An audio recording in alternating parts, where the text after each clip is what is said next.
Katrina's POV. Why are you still awake, wife? Nagulat ako nang biglang nagsalita si Alejandro. Nanonood pa kami ni Liam ng movie Love eh. Sagot ko sa kanya, pero he was wearing a serious face. Pero bawal kang magpuyat, diba? Hindi healthy sa baby natin yan. I know, pero ang ganda lang kasi talaga ng movie eh.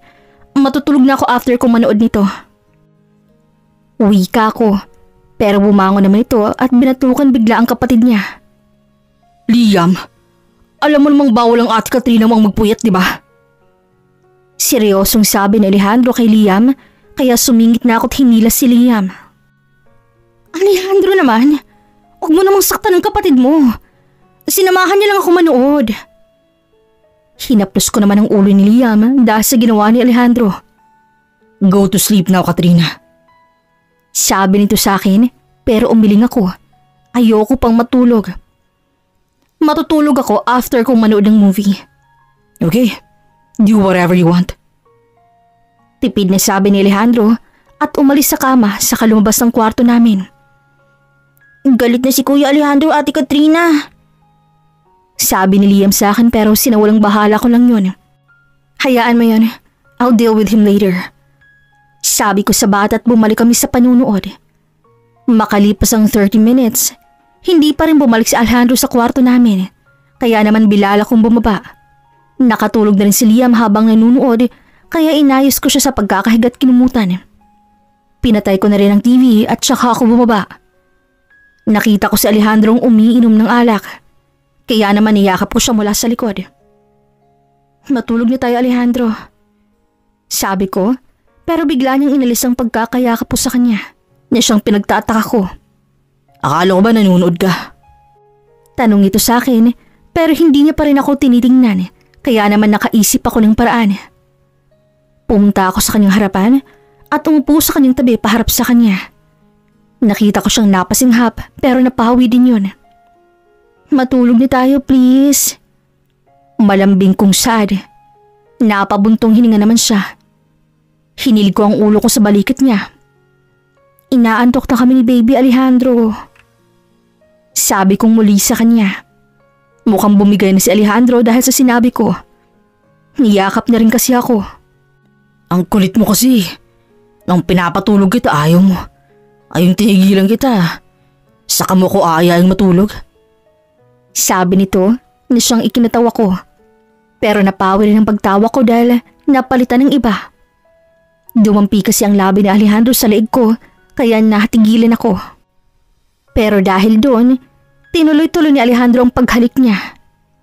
Sinubukan kong pigilan ang mga kamay ni Alejandro pero hindi ako nagtagumpay dahil bigla niya akong niyakap muli. I was just teasing you. Pero total nandito na tayo. At total, magpupuyat ka na rin. Bakit hindi pa natin sulitin, di ba? He said while smirking. Anak ng tipaklong naman. Mapapasabak ata ako sa giyera nito. Sad ko sa sarili ko. Pero inaantok na ako, Alejandro. Reklamo ko sa kanya.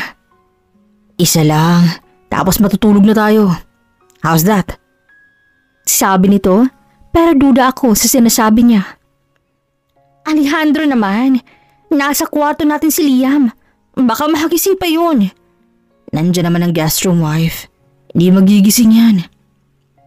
Sagot nito sa akin. I sigh in defeat. He suddenly smiled at me. Bigla naman niya akong binuhat. And he sat me to the counter and kissed me. Siyempre marupok ako. Kaya tumugon ako.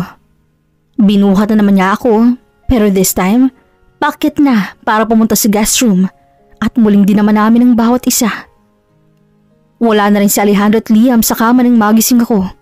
After nang naganap sa amin ni Alejandro, ay bumalik din kami sa room para matulog. Pagkababa ko, si Alejandro lang nakita ko. He's currently busy with his laptop, kaya naman umupo ko sa tabi niya and hug him. Good afternoon, wife. Bati nito at hinalikan ako sa noo. Niyakap naman niyang isang kamay niya sa bewang ko. Good afternoon, Alejandro. Bati ko pabalik sa kanya. Ang weird nga eh. Inaantok na naman ako. Siguro kulang pa ako sa tulog. I suddenly feel so sleepy again. Nasaan si Liam? Tanong ko habang nakayakap pa rin ako sa kanya.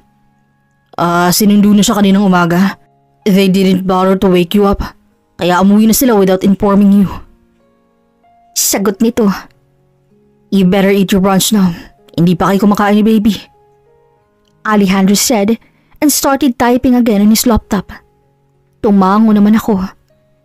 Samahan mo akong kumain, love. Sabi ko sa kanya. He chuckled bago sumunod sa akin sa kusina at samahan akong kumain. Dala niya rin yung laptop niya sa kusina kaya napasimangot ako. Pati ba naman yung trabaho dadalhin niya sa kusina? He suddenly stopped typing and looked at my direction. What's with that face, wife? Tanong ni Alejandro, pero imbis na sagutin ko siya, kumain lang ako. Yung tipong wala akong narinig mula sa kanya. He's busy working so dapat I'm busy eating naman para fair. I get it. Stop wearing that kind of expression or may gagawin ulit ako. Aniya, naikinapula ng mukha ko. Alejandro! Sigaw ko sa kanya dahil sa sinabi niyang yon. He just laughed at me and pinched my cheeks. Kumuha naman siya ng baso mula sa cabinet at kumuha ng tubig at binigay sa akin. Alejandro, I have a question. Sabi ko sa kanya. Tumigil naman ito sa pagkain ng tinapay at tumingin sa akin. Ano yun, Katrina? Bakit hindi nangyayari ang morning sickness sa akin? Kapag buntis kasi, laging may morning sickness yun, di ba? Baka late naman yung sayo. Your doctor said na baka dumating kapag nasa 2 or 3 months na yung tiyan mo. Paliwanag niya sa akin. Tumango-tango naman ako sa kanya, saka ko pinagpatuloy yung pagkain. And it's better if you wouldn't have morning sickness. I don't want to see you hurting because of that. I can't bear to see you in that situation because I may not do anything aside from standing beside you or staring at you, love. Natouch naman ako sa sinabi niya. I gave him a smile and he smiled back. Pagkatapos kong kumain, bumalik ulit kami sa living room. Nanunood lang ako ng TV habang nagtatrabaho naman si Alejandro sa laptop niya. Bigla namang nag-ring yung phone ni Alejandro kaya sinagot niya ito. Here's the documents. Bungad na sabi ni Alejandro sa kabilang linya. Nakatingin naman ako sa TV. Ang atensyon ko ay nasa conversation ni na Alejandro. What did you just said? Nakakatakot ang tono ng boses niya. Panigurado, natatakot na ngayon yung kausap niya. Then find the accounts. Tell the person who was in charge on the report. Get lost. Hire another one. Notify the HR and replace him immediately. Sigaw nito sa kabilang linya saka pinatay ang tawag. Kaya naman hindi ko na natiis. Lumapit ako sa kanya at hinawakan ang kanyang braso. Alejandro, relax kang muna. Do you want some water? Sabi ko at pinasahi ang braso niya. Mukhang gumana naman yung ginawa ko dahil naging relax na yung mukha ni Alejandro. It's okay, wife. Just continue watching. Don't mind me here. He said. Sinunod ko naman ang sinabi niya. Thank you by the way, wife. Pagpapasalamat ni Alejandro at binigyan ako ng mabilis na dampi sa labi. Nginitian ko naman siya at bumalik na ako sa panunood. Pupunta ako sa office mamaya. I want you to come with me. I don't want you to leave you alone in this house. Sige. Tipid na sabi ko. Bandang 5:00 ng hapon, nagbihis na kami para pumunta sa office niya. Nagsuot lang ako ng simpleng blue off-shoulder dress with matching gloss shoes. Alejandro is wearing a polo shirt and maong pants. Pagbaba ko mula sa kalong palapag, sinalubong ako ni Alejandro at inalalayan palabas ng bahay at pumunta sa kotse niya. Pinagbukas niya ako ng pinto at siya na rin ang nag-seatbelt sa akin. Pumasok na rin siya sa kotse matapos ang ayusin ng seatbelt ko. Nagsuot na rin siya ng seatbelt niya. Pinaandar niya ang makina ng sasakyan and headed to his company. Pagkarating namin sa company niya, nag-park agad si Alejandro. Nauna siyang bumaba at pinagbuksan ako ng pinto. He walked first habang ako'y nasa likod niya lang. Until someone held me from the back and covered my mouth to prevent me from screaming. Sinubukan kong manlaban pero sadyang malakas sila hanggang sa makaramdam ako ng antok. Then everything went black.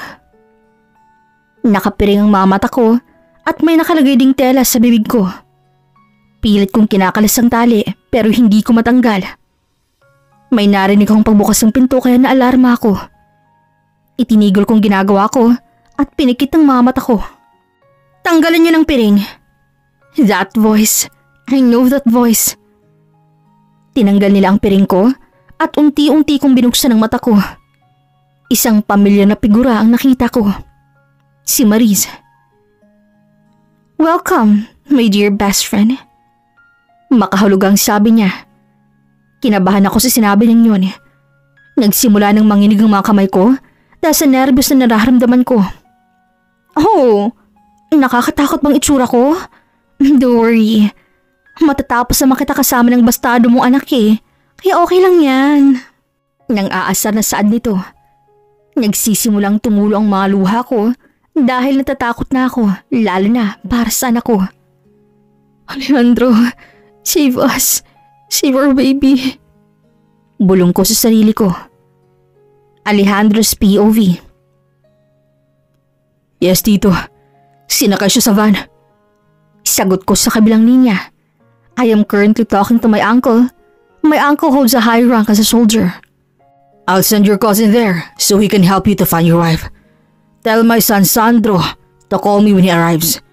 Your cousin Uno will help you too. And he is on his way to your company. Thank you, Uncle Steve. Pagpapasalamat ko sa kanya. When Katrina disappeared, a call suddenly came telling me that they caught Katrina as their hostage. I immediately called Uncle Steve to help me. Save your wife and baby first, Alejandro. Mamaya mo na ako pasalamatan kapag nakita mo na sila. I will save them, Uncle. Sabi ko sa kanya. After that call, dumating naman ng sabay si Uno at Sandro. Dumating din si Luis. Hey pare, what's the plan? Tanong ni Sandro na upo sa sofa. Call your father first before that. Sagot ko sa kanya. Tumango naman siya at lumabas muli para tawagan ng ama niya. Nilagay naman ni Uno yung gamit niya sa table ko and opened it. Naglabas siya ng isang device. Lumapit naman kami ni Luis sa kanya. May I borrow your phone for a moment, Vin? Tumango naman ako sa kanya at binigay ang phone ko. May kinalikot siya doon at biglang may umilaw sa device niya and show the location. Good thing nakabukas ang GPS ng asawa ko. I can track her easily and find her. She's in the south. The location is a bit near actually. What are we waiting for? Let's go and save her. Luis said. Umiling naman si Uno na pinagtataka ko. Huwag tayong padalos-dalos. We need a plan. Sabi nito. Pumasok namang muli si Sandro sa office ko. Dad said he sent some snipers to send the address to them and they will help us. Nag-thumbs up naman ako sa kanya. Binigay ni Uno yung address kung nasan si Katrina kay Sandro. Let's make a plan to save my wife and my baby. Seryosong sabi ko sa kanilang tatlo. Tumango naman sila bilang sagot. Wait for me, wife. I'm coming to save you. Anong gusto mong gawin natin, Katrina? Sinong uunahan nating mawala? Yung baby mo? O gusto mong sabay kayo? Makahulugang sabi ni Maris. Tinanggal na rin niya ang nasa bibig ko para makapagsalita ako. Nakakakilabot ang tonong ginamit niya kaya dumoble ang takot na nararamdaman ko. Don't hurt my baby, please. I'll do whatever you want and just don't hurt my baby. Pagmamakaawa ko sa kanya.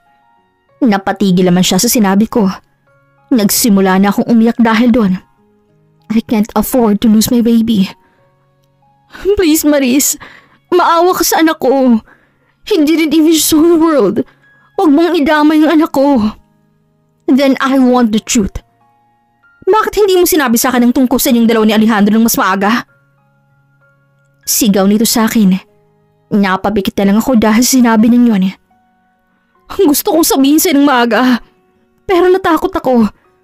I even want you to be my maid of honor. Pero natakot ako dahil mahal mo si Alejandro. Natatakot ako na baka kamuhian mo ako. After ng graduation natin, Nagkaroon ako ng lakas ng loob pero hindi ako nakakita ng pagkakataong magsabi sa'yo.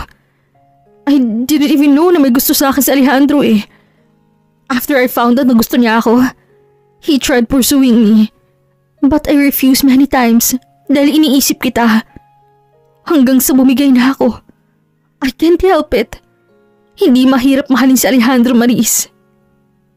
Inaaya niya ako magpakasal and we stayed sa ibang bansa. Pero kahit kasal kami ni Alejandro, we started to have a conflict. Nag-aaway kami lagi. He was cold to me. Ngayon lang kami naging maayos ulit. Pagkukwento ko sa kanya, nakatingin lang sa akin si Maris and suddenly, may luhang nahulog sa kanyang mata. Binitaw niya ang armas na nasa kanyang kamay. She started to cry and then hugged me. I'm sorry, Katrina. Pinangunahan ko ang galit ko. Sabi nito sa akin habang umiiyak. Tinanggal naman niya ang tali sa kamay ko at niyakap akong muli. Yumakap ako pabalik sa kanya and cried with her. I just feel like this is the perfect time para magkaayos kaming dalawa. To clear things between us. Sana mapatawad mo ako. I was blinded by my anger and insecurities.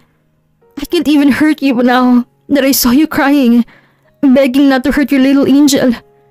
Now that things have cleared, sana mapatawad mo ako sa lahat ng nagawa ko sa iyo. Sabi nito na siyang ikinangiti ko. Hinila ko naman siya ulit at niyakap. Oh, I miss you, my Maris. I miss you too, Katrina, and I'm really sorry. Sagot nito sa akin and hugged me tight. I miss my best friend. What is happening here? Saad ng galit na boses na nagpalingon sa aming dalawa ni Maris. Maging maayos na kayang lahat? Abangan sa susunod na kabanata. Please like, share, subscribe for more updates. Maraming salamat